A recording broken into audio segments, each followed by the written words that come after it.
Қайырлы күн, бүгін сіздермен бірге пеште піскен тауық етін даярлайтын боламыз. Өте дәмді, жұмсақ және де еті нәзік болып шығады. Менімен бірге жасап, еш-жеріңізді қуантыңыздар.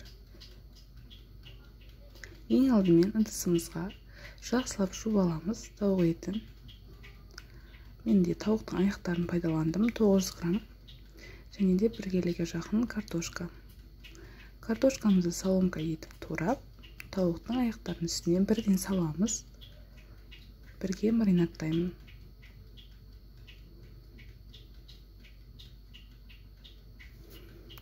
Картопымызды турап алғаннан кейін бір сәбіз және де 2 түйір сарымсақты майдалап турап қосамын.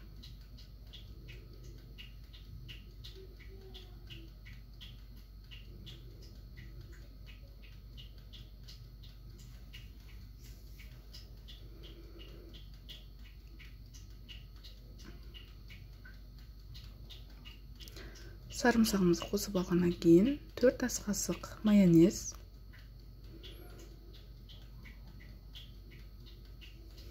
4 ас қасық кетчуп,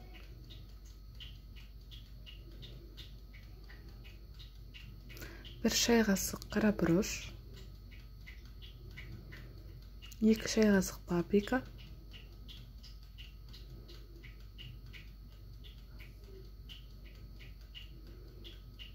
1 шай қасық тұз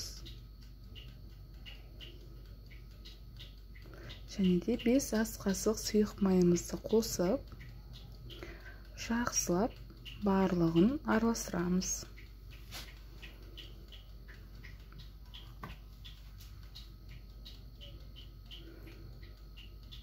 Жақсылап араластырып алғаннан кейін тоңазытқышқа 4 сағатқа қойып қоясыздар.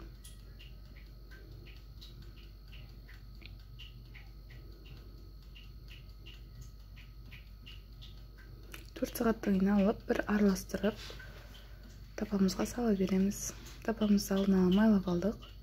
Астына картоптарын орналастырып шығамыз және бетіне тауықтарын.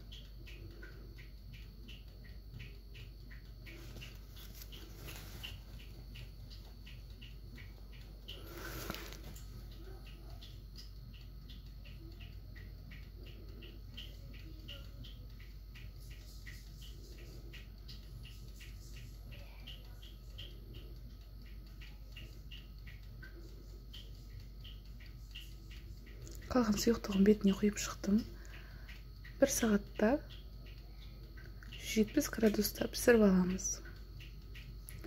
Ас болсын, жасап көріңіздер, өте дәмді болып шығады. Менің каналыма жазылуды ұмытпаңыздар.